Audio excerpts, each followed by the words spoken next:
All right, we are recording. All right. Well, thank you everyone for making the time to chat today. I know this is a crazy busy time of year. You've got interviews on the horizon, you're in the middle of Resumania, and there's lots of other stuff on your plate as well. So I want to make sure that this hour is incredibly worthwhile.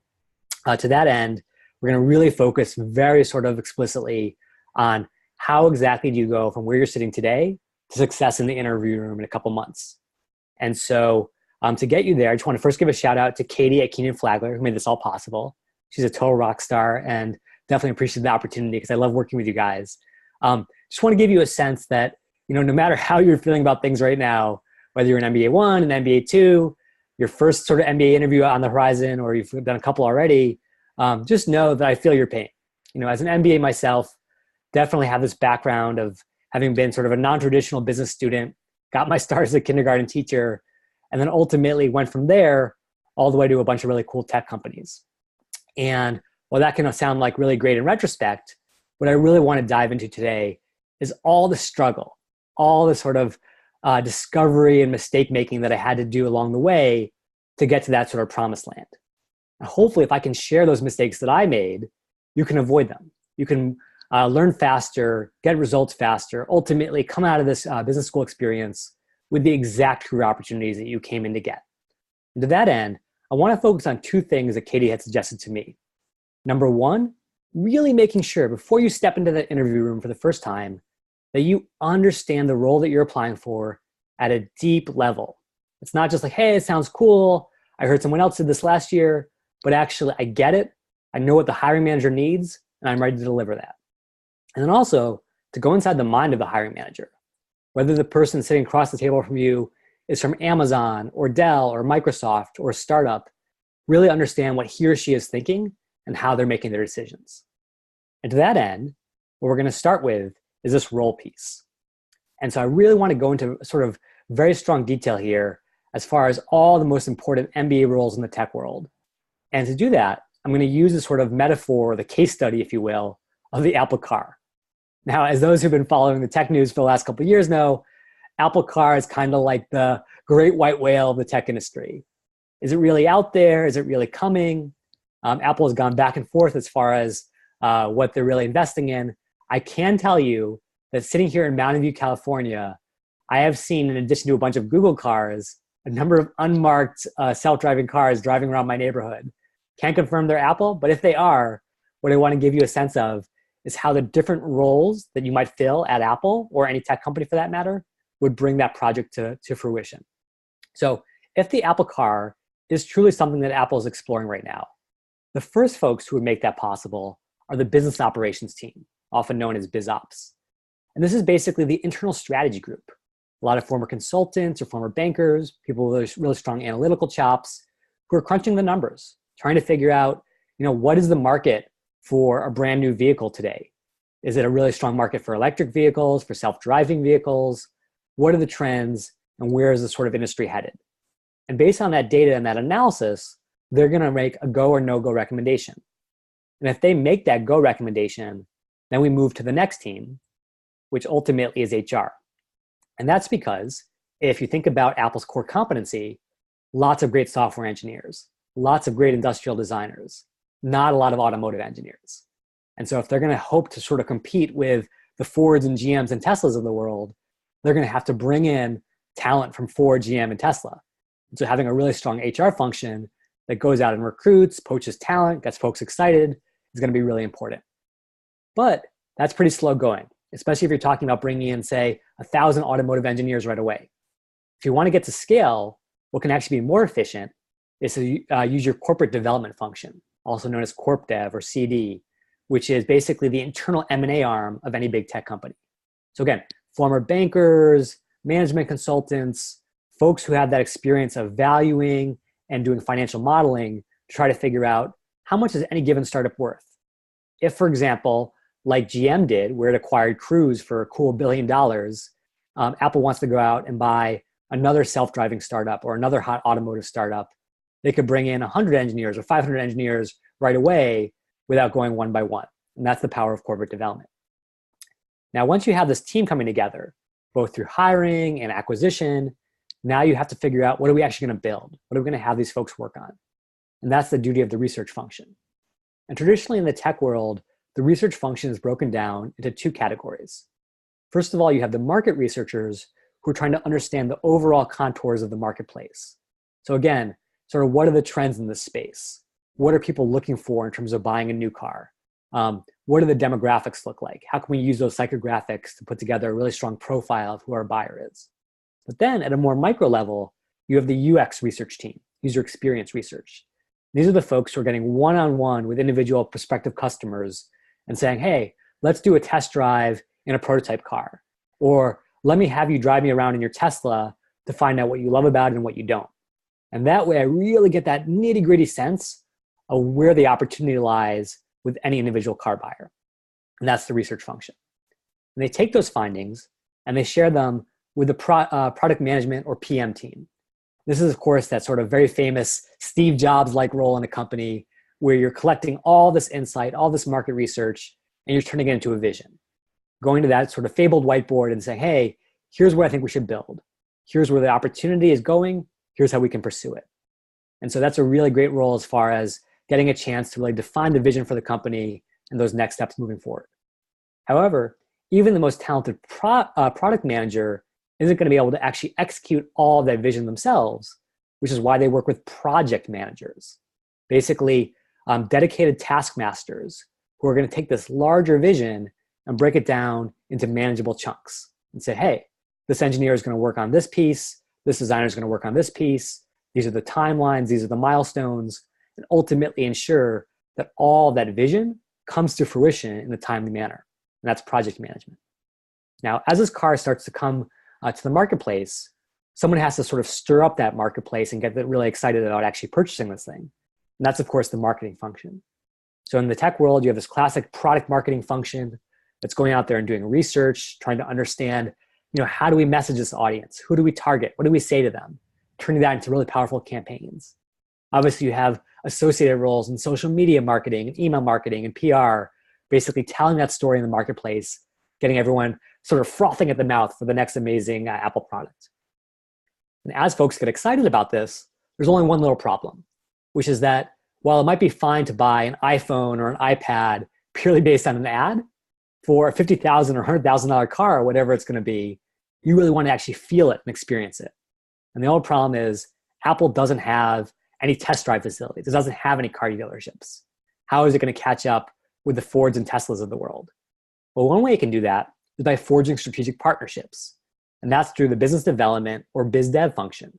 So basically someone going out there and saying, hey, we have this big sort of asset, which is this amazing new car, but we also have this weakness, which is we don't have the opportunity for folks to test drive this thing. Well, guess what? Hertz has the exact opposite challenge. They don't have the sex appeal of an awesome new product, and they need that to stand out in a crowded marketplace, but they also have 5,000 locations around the world.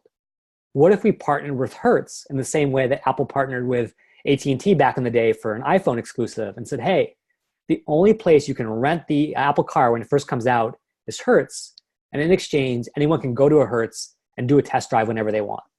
That's sort of that corporate synergy, that partnership building, that's business development. Now, as we get ready to actually bring this to market, individual customers are going to be very happy to do these test drives. But if you're buying, say, 1,000 Apple cars or 10,000 Apple cars for a corporate fleet, maybe Uber will buy some Apple cars to power its own self-driving operation. You want to make sure that that corporate customer, that enterprise customer, let me just mute all the lines here. Hold on one sec. You want to make sure that those customers actually have a really amazing experience. And so you're going to have a sales function, someone to go out there and wine and dine that enterprise customer, get them really excited about the opportunity and close that multi-million-dollar deal. That's sales. And then finally, this is a really important thing, especially in this world of SaaS, is you have this customer success function. Who's going to make sure that even after that first Apple car is purchased, it's not the last one that a customer purchases. It's only the first of many. And the way you do that is you have teams of individuals who work with corporate clients or even individual clients in some cases to make sure they have an amazing experience. Maybe you have a white gloved valet drive your Apple car right up to your driveway. Whatever it takes, you make sure that person loves their first Apple car, buys another one, and tells all their friends. And that's sort of the power of customer success. So that being said, I know that was a relatively high-level overview of these key roles. What I want to do right now is actually take any questions you might have about these particular roles and sort of what they do all day, the key skills that hiring managers are looking for, and ultimately how you can translate your own skills to really close the deal in the interview room. So feel free to turn on your microphone if you want to ask a question. You can also chat through the chat function if that's more comfortable. But let's pause for a minute or two right now and see if you have questions about any of these roles.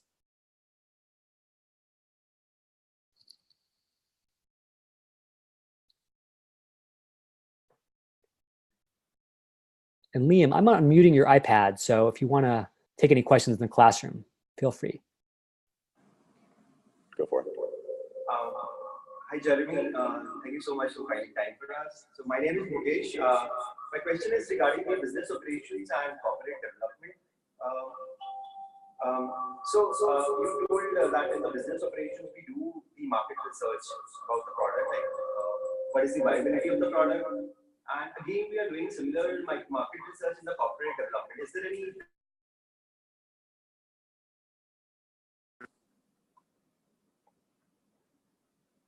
Did you hear that question, Jeremy? I didn't quite catch that last part. If you wouldn't mind repeating. Sorry about that. I think I need to walk over here.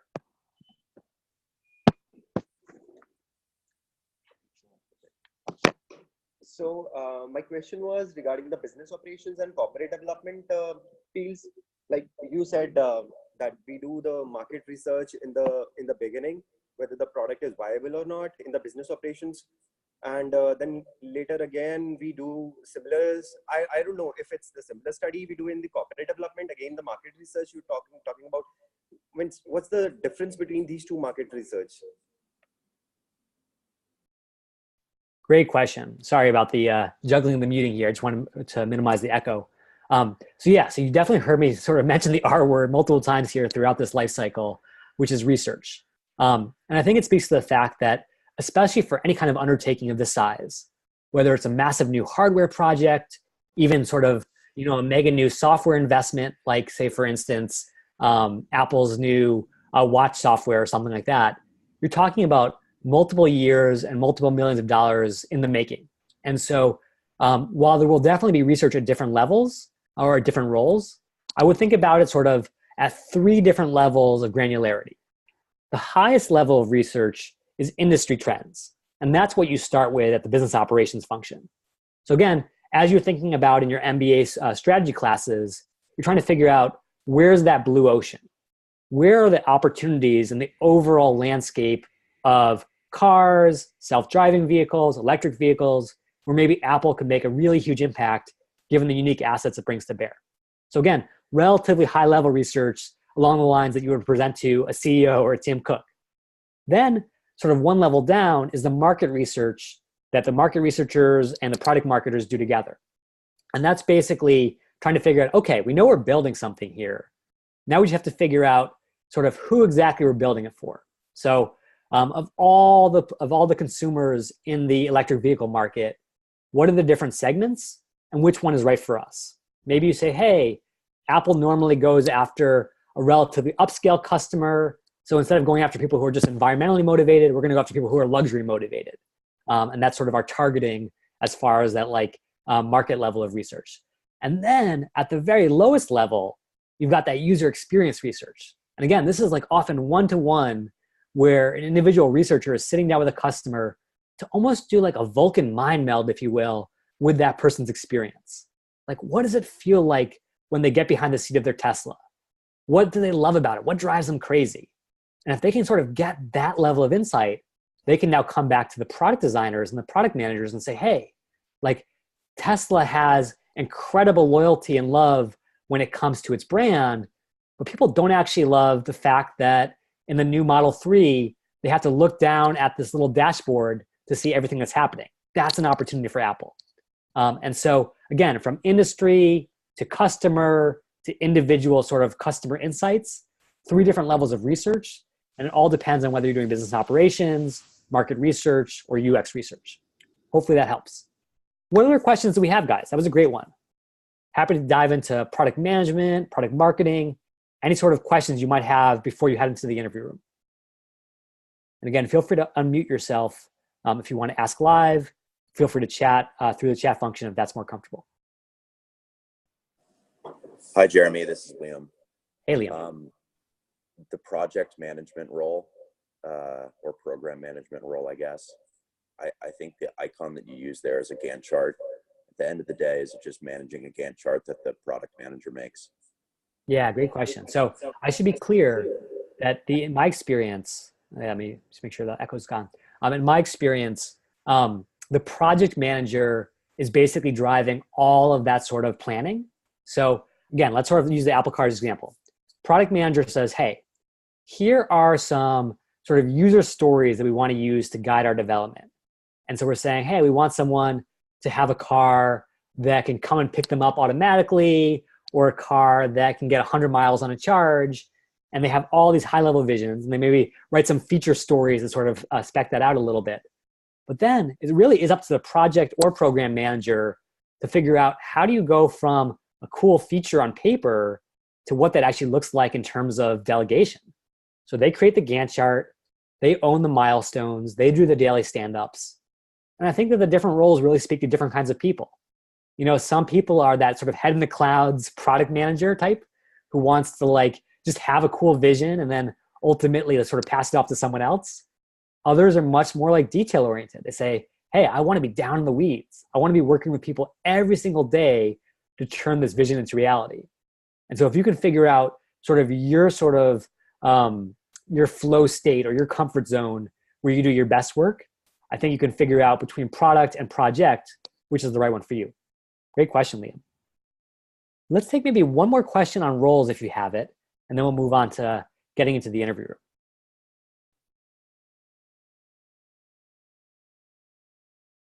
Okay, sounds like you guys are good to go. We have one more question. Okay, go for it, Liam. I'm just slow moving. Hey, Jeremy. I'm just wondering if you could talk about your experience quickly moving into tech from a pretty non-traditional role. I know a lot of us here are trying to do that, and we're kind of wondering what roles maybe we would slot into from a non-technical background. Great question. Yeah. So basically, as we're going to talk about in the next section, you know, I think all of my success came from the fact that as a kindergarten teacher, in some ways, I had a better understanding of human motivation than someone who came in with a coding background or who had actually spent time in the tech industry but was thinking about the interview process very mechanically. So like the first thing that I did to this sort of slide that you're looking at right now is I figured out, hey, like I am just not a product manager in the sense that that's not how my brain thinks. Instead, I spoke to all these folks in these different roles, which you should absolutely do yourselves, by the way. Like, you know, start with my little cheat sheet here and then go out and talk to UNC alumni in every role you're interested in to really get a deeper sense. But when I spoke to folks who were doing product marketing, I was like, wow, that's what I've been doing as a kindergarten teacher all these years. I've been trying to understand my audience, understand my kids, understand their families, where they're coming from. And then I've been trying to motivate them to try new things. Even if kids were afraid of coming to school, even if they thought they could never learn to read, I want to shape their perceptions of that and change their mind. And that's exactly what product marketers do every day. So I think my first success started with the fact that I was laser focused on this one role versus spreading myself thin across, you know, 3 or 4 different roles. And then number 2, as you'll see in this next section, I really sort of dove deep into what it felt like to be the hiring manager on the other side of the table. And once I understood that, it was much easier to come into that interview room with confidence and strength versus the weakness of like, oh, I've never been a techie. I don't know how to code. I don't even know what I'm doing here. And so I think no matter what your background is, whether you are a programmer by training or an engineer by training, or even if you're not, I think you can all manage sort of the human engineering that it's going to take to win these interviews. So let's talk about that right now. Great questions, everyone. Okay, so to understand the process, I want to start with a couple of sort of misconceptions I had originally, which you may be thinking about as well right now. So the first thing is, as someone who had never hired as a former teacher, my mental model of the hiring process was a little bit formulaic, you might say. I was thinking, okay, you know, I've just taken the GMAT. I've just spent all this time studying for tests. Interviews are probably sort of the same thing. Got to go in there, get the right answers, and then I'll win. And so what I spent a lot of time doing at first was really just cramming, trying to like, grab a spreadsheet, and you probably have one of these circulating at Keenan Flagler of like all the interview questions that MBAs got asked last year. And you're like, okay, if I can just go down this list and have answers ready for everything, I'm going to win. And then when I actually got sort of to talking to hiring managers and later to hiring myself at LinkedIn, I realized things were a little bit different. So first of all, this is actually an example of the kind of worksheet that we had to fill out, albeit in a digital version, when we hired people at LinkedIn and said, hey, you got to rate these people in all these areas. So at first glance, it kind of seemed like that classic test we were talking about. But the reality is that every time we went to make a hire, we would skip over all that stuff and we would just focus on this last box. Do we want to hire this person or not? And then, because we had to, we would go back and fill out all those other test questions later. So we would basically sort of rationalize it by saying, oh yeah, we want to hire them, so they must have good oral communication. And what that really said to me was, wait a second. If we're not going through this process of evaluating every interview answer part by part, structure by structure, and instead we're going on our gut, well, in that case, we've got to really understand where that gut instinct is coming. And one of the cool things that's actually come across in the last 15 years of academic research is, for the first time, there's this model that's been empirically tested that explains how humans judge each other. Not even just in interview frameworks, but basically like in any setting in the world, even dating back to our tribal ancestors, which says every time you meet another human being, you're intrinsically evaluating them on two characteristics. Number one, how warm do they seem? In other words, do you like them or not? Are they likable? Do you want to spend time with them? Do they feel like a potential supporter or a potential threat? At the same time, we're always evaluating competence. How good is this person at what they do? Are they really effective? Should we be focused on that? Or are they kind of ineffective and maybe less worrisome? And as you can see here, this can apply to any number of organizations or people. So in this particular 2x2 matrix, you have a company like Johnson & Johnson that is seen as being very sort of like consumer friendly, focused on doing the right thing. There was, of course, that famous Tylenol scare 30 years ago, and they took all the Tylenol off the shelf because they wanted to value, their customers over profits. Versus a company like Rolex, which, may be seen as very good at what they do, but much more elitist, not really focused on sort of that warm and fuzzy feeling. And then on the competence dimension, you have an organization like, say, the United States Postal Service, or BP for that matter. We were saying, well, I might like the US Postal Service more than I like BP, but neither is particularly effective at what they do. And obviously, as with any 2x2 matrix that you ever see in business school, you want to get to the upper right-hand quadrant where people say, hey, not only is this person good at their job, but I actually want to work with them. That's the sweet spot, and that's where you want to get as far as your interviewer's gut instinct. And to get there, I would suggest changing your mental model from, I'm taking this quantitative test where there are very empirically right and wrong answers that I have to get right, to a much more sort of qualitative model, much more like dating, actually. Just like on any date, we're not going to actually rate our date on a number of characteristics. Instead, we're going to say, sort of in our mental monologue or inner monologue, do I like this person? Do I feel good around this person? Does this person seem like he knows what he's talking about? And so if you can sort of embrace that mental model and that framework, you can start to say, hey, I'm not going to focus on cramming for answers, trying to get all the quote unquote right answers. Instead, you're going to focus on, how do I answer every single question in a way that comes across as likable and shows that I know what I'm talking about? Warmth and competence. And to get there, we're going to do a little practice today. This is why I wanted to make sure you guys had access to audio. And I want to give you a couple of examples of different questions for different kinds of tech roles. And I also want to give you examples of really warm and competent answers, as well as ones that are a little less effective. So every single tech interview is going to start out this way. Tell me about yourself. What should I know about you? Blah, blah, blah. And what I see a lot of MBAs doing, this is both as someone who has coached MBAs and done peer coaching with MBAs for years and years, is so many folks come in and they go through this sort of endless sort of chronological diary of everything they've done. This is where I went to college. This is what I did after college. Then I did this next. Then I came to this business school. Now I want to do this.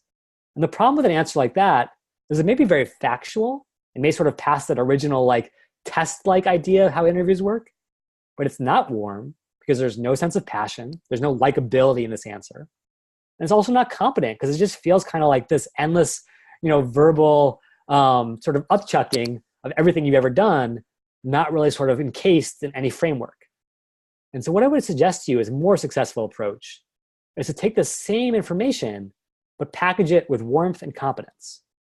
So instead, this is actually sort of the answer I gave when I interviewed with Apple and LinkedIn, is I talked about my passion.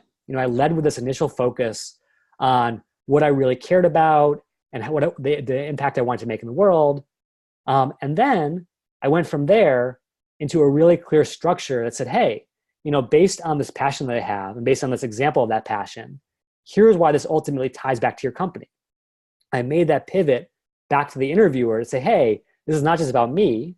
This is actually focused on what you want and how I can help you. And so what I'm going to encourage you guys to do is whenever you get asked a question like this, use a framework that I like to call PET. So passion, starting with that central thesis that drives your career, the evidence that brings that passion to life, and then ultimately tie it back to the company. Why does that passion, why does that evidence lead you to this room and this opportunity today? And if you can do that, you've already started to win over that gut instinct within the first couple minutes. Now, that being said, I would love to do a little bit of a practice today. So is there anyone who'd be willing to sort of do a practice round with me just for a minute or two, and I'll give you live feedback. Again, this is the same sort of coaching I would do for $100 or $200, but you get it free right now if you're brave enough to do a little bit of practice. So do we have any volunteers in the classroom, William?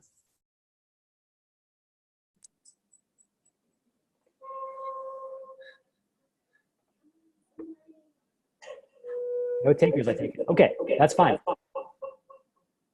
Okay, so here's what we're going to do. Because there are no takers for volunteers, and that's totally fine, we're going to do a little bit of group practice. So what I would like you to do is to partner with someone who's next to you.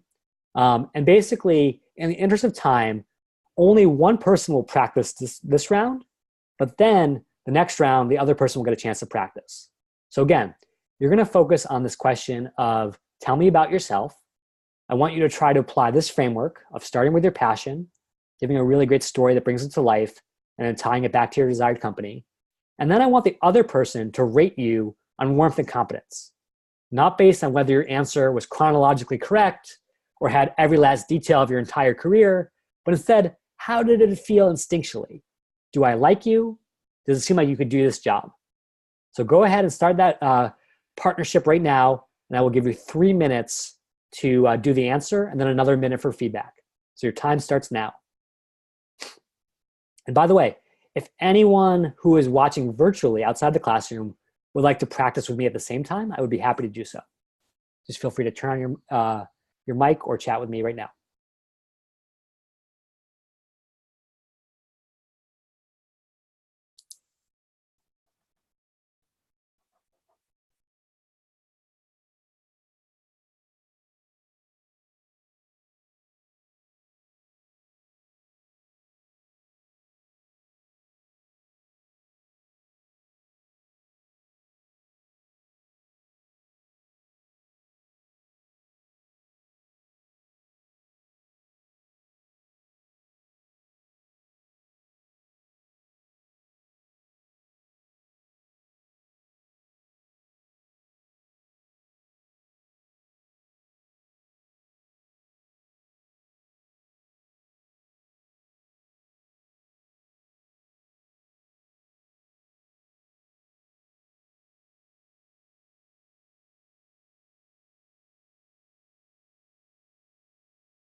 Let's give it 1 more minute for your answer, and then we'll switch to feedback mode.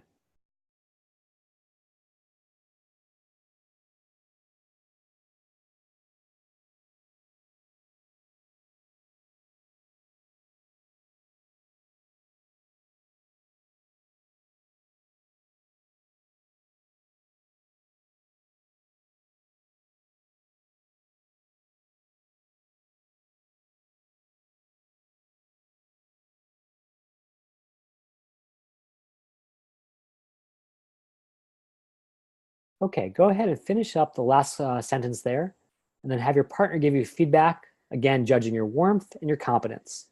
Would I want to work with you? Does it seem like you know what you're talking about? About 30 seconds for that.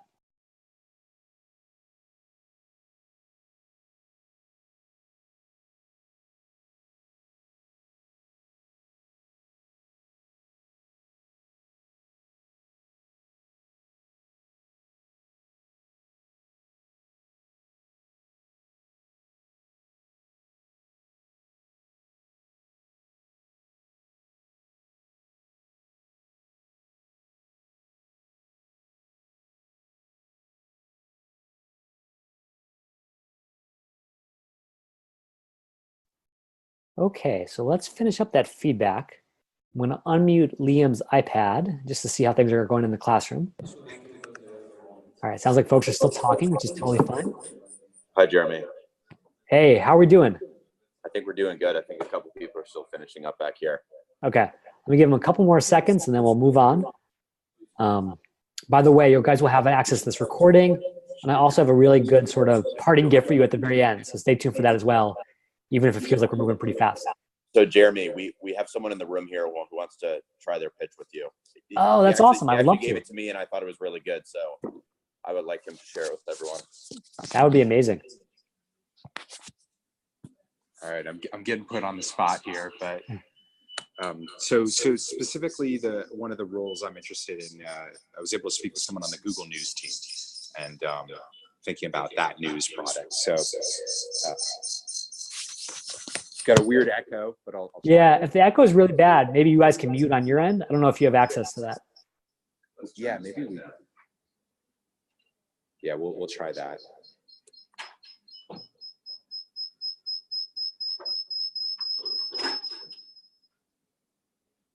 The joys of MBA AV. I remember them well.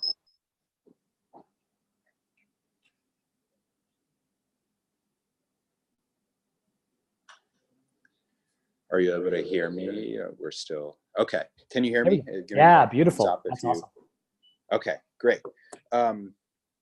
So I'm in a really unique position. I'm doing a dual degree studying international affairs and economics with Johns Hopkins University on top of my MBA. And a really interesting opportunity this past year to write a really interesting paper on sort of some of the issues with Google, Facebook, and other major tech companies in Myanmar. And so we were looking at, what are the complications of the crisis there, fake news really developing online. And one thing that really came about that, which is really interesting, was understanding how different consumers around the world interpret news and get news and interact with different tech products. And in a lot of developing countries, they're not using desktop, they're using mobile first, and they're really sort of going in a lot of different direction than where we are in the United States.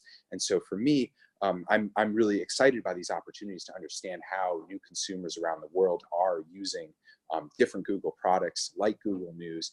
And I believe that really ties in with my passion for this dual degree program, and really fits in with my would be a really great opportunity for me to come to Google and sort of work on those projects and understand, how can we, provide products for people that are, sort of understanding news in a very different way.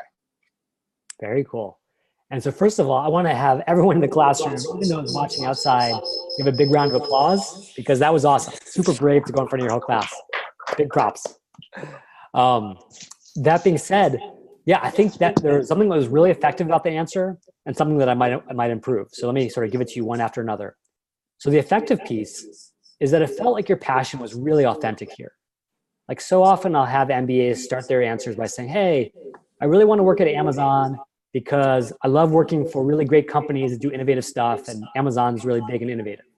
And that just feels so flat, so fake. However, this was so genuine, so clear in sort of the substance and detail that you brought to it, that I had no doubt that you were genuinely invested in the space. So that was a great start.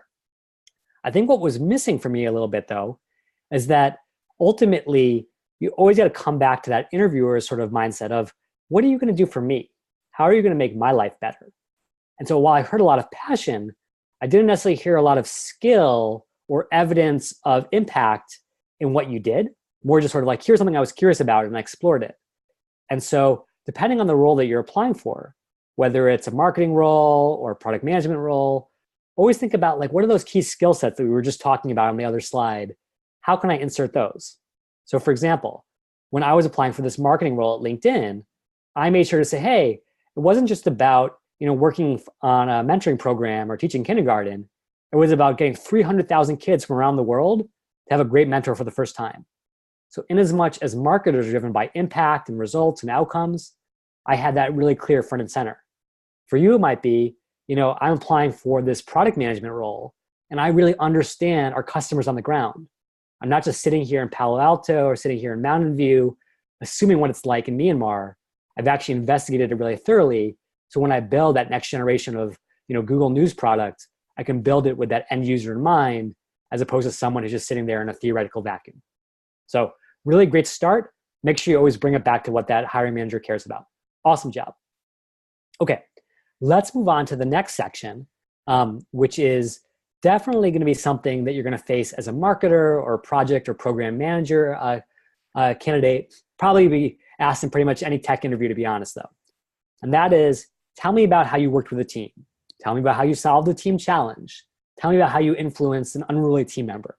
All the variations. And the key there is tech is an incredibly cross-functional space.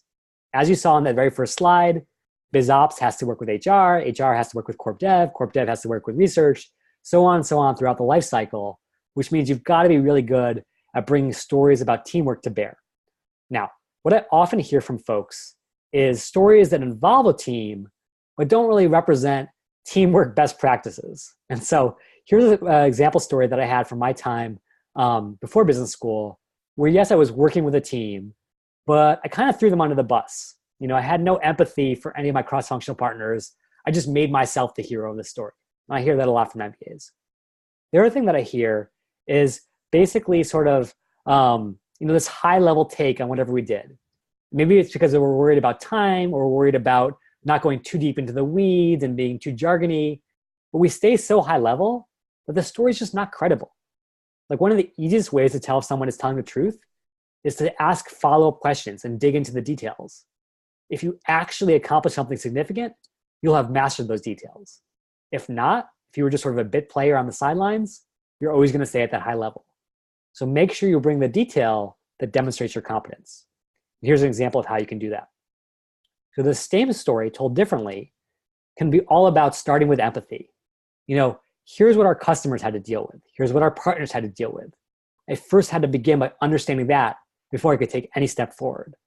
And then when it was time to take action, I could focus on all these steps that I took one after another that bring that credibility to bear, that say, hey, this is not some hypothetical idea I had. This is what I actually did and what I could do for you. And that's a pretty powerful statement of both, hey, you like working with me, I'd be a great teammate, but also at the end of the day, I'm going to deliver for you. So that being said, another potential framework you can use, and one that's pretty familiar for pretty much any MBA, is what I like to call SCAR. Now, oftentimes you see this as STAR, situation, task, action, result. I like to always throw in C for challenge, because I feel like that ups the stakes of pretty much any story. A lot of times an MBA story is going to go like, here's what I had to do, so I went out and I did it, and that was great. And that's fine, but it's not inspiring. It's not going to build that warmth or that sense of competence. Whereas if you can really sort of give us a sense of what you were up against, whether it was a lack of resources, a tight timeline, a really sort of difficult political environment. Now, as an interviewer, I get much more viscerally engaged in your story, and I'm more likely to pay attention to all the great details you're going to share. So I would say situation, challenge, action, and result are your friend for pretty much any behavioral question. Now, that being said, let's give you guys a chance to practice. Liam, is there anyone in the classroom who'd like to give it a shot live right now? Just checking.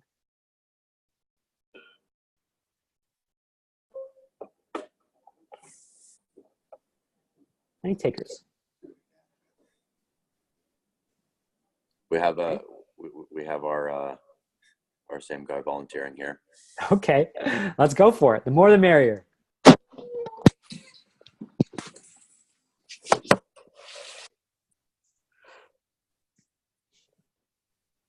right. Whenever you're ready, just go ahead and tell me your story about influencing a team. So I think throughout my career, I've had a lot of different opportunities to work on teams, but I think what's really important to go back to is one of those sort of really early experiences that really developed my leadership style and how I work on teams. And so when I was an undergraduate, I was a student body president, and one of our large tasks was to we wanted to revamp our academic advising system. And one of the challenges with that is that there are many different sort of factions when you're working with the university, and how do you bring those people together to get something done? So you have the faculty who have their own agenda, you have the administration who wants something else, and you have the students who want something else. And how do you sort of bring those people together to make compromises and work it out? And so one of the things we did is we put together a working group of students, faculty, and administrators that met every month. And every month we would sort of come through and go through our academic advising system and recognize what are the pain points and how can we move through that process going forward. And so my sort of role on that team was to figure out how can we, recognize what are people's, I was sort of like the one that was bringing people together. It was the students that wanted to really make this happen. And so sort of recognizing what are people's issues with the different solutions we proposed, and how can we sort of smooth over some of those issues and find solutions. And so ultimately the result was that, through that year, we were able to sort of flesh out this new academic advising system that was something that was supported by the students, and then also had buy-in from the faculty and the administrators. And so simply as students, us proposing that solution would not be as effective unless we had the buy-in from the different people. Nicely done. Wow. I was actually following along in my mind across these 4 different sort of checkpoints. It felt like you nailed the situation, like super clear what you were sort of placed in. You really upped the stakes with that challenge piece. Like, hey, academia, as anyone knows, is full of this sort of nest of vipers. Everyone's sort of fighting for territory, fighting for resources. I think the action piece was the weakest part in some ways, in the sense that you gave me a little bit of a high-level overview of what you were up to. You said like, hey, I was bringing people together, we were talking about stuff, but it didn't necessarily dive deep enough into those details to make me start to believe that you're this amazing sort of cross-functional facilitator. So if you could call out maybe a specific story of like an unruly professor or another student who was really sort of loath to get on board, and how you sort of won that person over, that could help bring that to life. And then I think the result was pretty clear. Obviously, it's always great if you have something that's quantitative or very sort of performance oriented, but the fact that you got this done and you got it done well definitely gave me a sense that you were very sort of outcome driven, which would be awesome for pretty much any tech role. So well done. Thank you so much. Hey, another round of applause, everyone. That's awesome. Big props. Okay, cool. So now let's move on to the next section, which is a very classic product management question, which is, tell me about your favorite app. How would you change it? Tell me about the worst tech product How would you fix it? Or how would you fix our own company's particular products? In this case, if you're going to focus on LinkedIn's mobile app, this is what I see so many MBAs do. So it's such a tempting question because it sounds like, hey, like, I'm just curious what you think, rattle off some ideas for me. And so a lot of times MBAs take this slightly arrogant tone, which is they just start like shooting from the hip. They're not thinking about the customer. They're not thinking about the user. They're just saying whatever feels good to them. And then not only is that sort of cold, but it also feels a little bit incompetent, because a great product manager has to go through this whole process to come up with a vision. It doesn't just sort of come to you in the middle of a chat session. And so the fact that there's no logic, no supporting structure, really undercuts the quality of the recommendations being made. Versus a much more step-by-step approach always begins with this reflective piece. Take a little time, maybe ask some questions of the interviewer. Basically show that you're engaging with this in a really sort of thoughtful way, not just sort of, going with whatever your gut says. And then once you actually get down into the weeds, really sort of break it down step by step. Start with the goals. What are you trying to accomplish for this business unit at the end of the day? Number 2, based on those goals, which customers make the most sense to focus on? You can't serve everybody well. How do you pick and choose the right customers and the right users? Then once you understand who you're going after, what do those folks care about? Put yourself into their shoes and really empathize with the pain that they're facing. And then, and only then, after you have clear goals, clear customers, clear pain points, then you come up with recommendations and solutions to solve them. And so what I would recommend for you is what I'll call the sort of GAPS framework, which is goals, audience, pain, and solutions. Start at that high-level business owner mentality, dive into what it feels like to be a customer, ultimately empathize with that, and only then come up with solutions. Okay, that being said, let us go ahead and do a little practice with Google Maps. This is a team that I used to work on actually, so near and dear to my heart. In this case, Liam, is there anyone in the room who wants to volunteer? If not, we can always do partner share this time.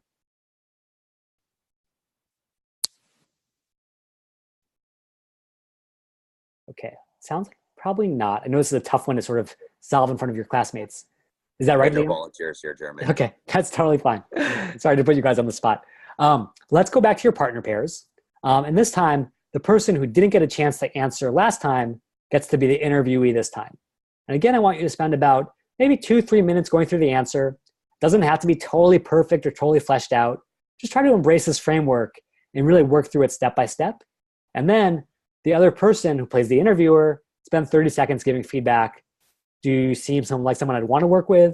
Do you seem like you know what you're talking about? Okay, go ahead. Your time starts now.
Okay, maybe 30 more seconds for the answer, and then we'll switch over to feedback.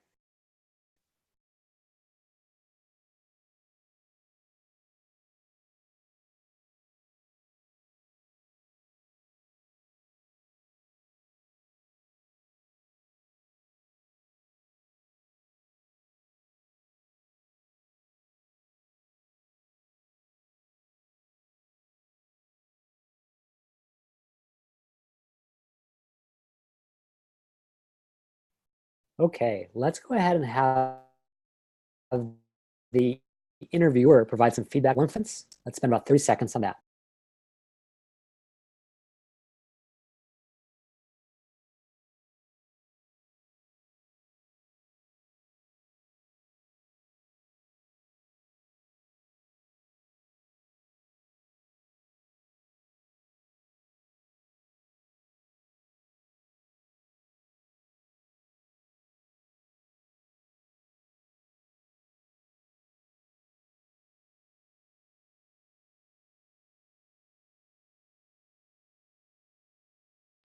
Okay, let's try to finish up a little bit.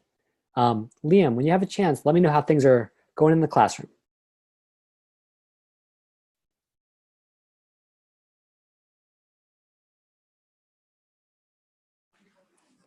Jeremy, just to let you know, we have a hard stop in this room in 7 minutes. Okay, I had a feeling. So I'm gonna finish up pretty quickly here. I'm gonna leave time for like 1 or 2 questions. So let's move on, and then we'll finish up and get you guys onto the weekend. So here we go. One last question I want to call out, which is the classic one that every MBA dreads, the estimation question. Very common for biz ops, for corp dev, because obviously they're testing your analytical horsepower. Gets asked in PM interviews from time to time as well. And it's actually not something to be feared too much once you understand how to answer it.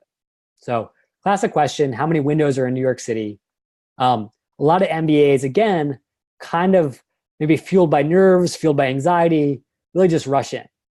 And so they don't engage the interviewer, they don't turn it into a dialogue. It's purely a monologue, and that's just not a warm take for the candidate. In addition, because they've rushed so quickly, their competence comes into question because they're just rushing making these calculations totally outside of any context. And me as the interviewer, I'm struggling to figure out, where did you come up with that number? Wait a second, what are you saying? I just can't follow along. And I can't trust you to be in front of my boss or the CEO doing anything remotely analytical. So definitely not a good look for your candidate. That being said, a much more successful approach is to start with really taking a little bit of time to understand the problem and to work with the interviewer and figuring it out together. So there's actually this thing called the Benjamin Franklin effect, which says that counterintuitively, people are more likely to like you if you ask them for favors. And so if you start talking to your interviewer and saying, hey, just so you know, like, how would you sort of attack this? Or which assumption would you make here? That can be an effective way to get the interviewer really focused on thinking about you, liking you, versus just seeing you as a candidate. And then, most importantly, always try to start by putting together a formula before you do any actual calculations.